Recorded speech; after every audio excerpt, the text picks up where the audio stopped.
Hi alle sammen. Hello everyone. Today we will talk about the 10 most important reasons why you should learn Norwegian.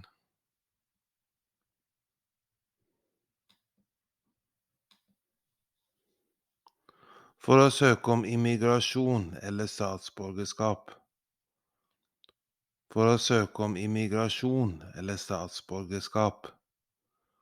For å søke om immigrasjon eller statsborgerskap. To apply for immigration or citizenship. Applicants for citizenship or immigration in Norway must know Norwegian and pass the Norwegian test at B1 level.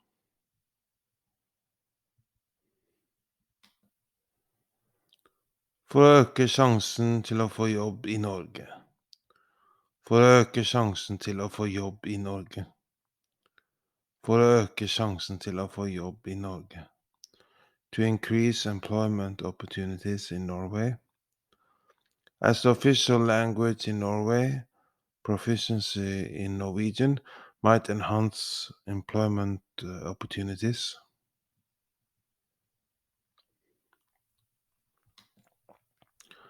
For å studere i Norge. For å studere i Norge. For å studere i Norge. To study in Norway.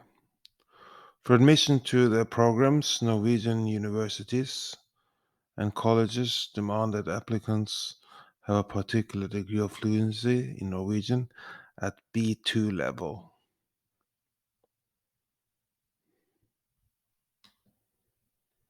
For å bli mer integrert i det norske samfunnet. For å bli mer integrert i det norske samfunnet. For å bli mer integrert i det norske samfunnet. To be more integrated into Norwegian society. Integrating into Norwegian society and culture is easier with Norwegian language skills.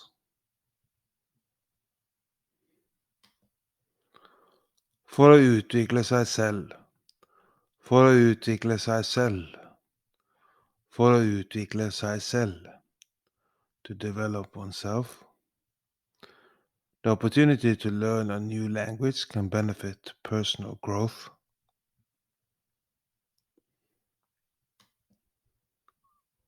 For å kommunisere bedre. For å kommunisere bedre. For å kommunisere bedre.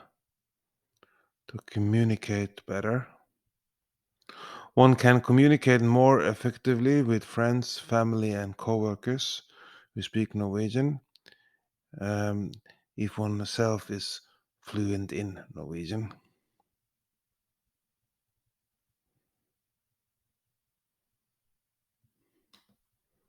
For å reise i Norge. For å reise i Norge. For å reise i Norge. To travel in Norway.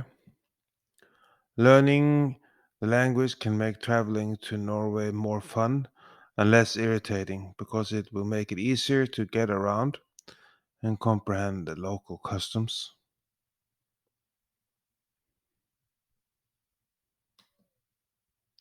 For å nyte mer av norsk musikk, film, kunst, litteratur etc.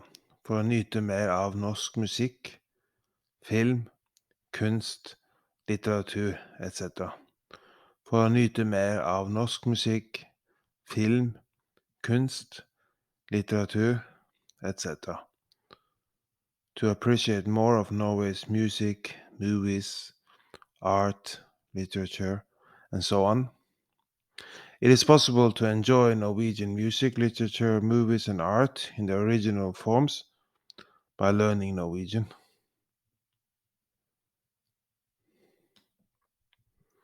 For å skille seg ut.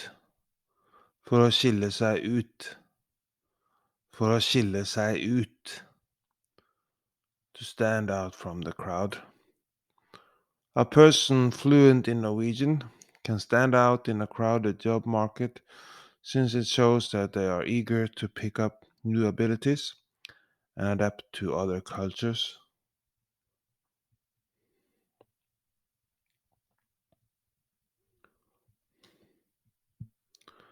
Do you want to learn more Norwegian?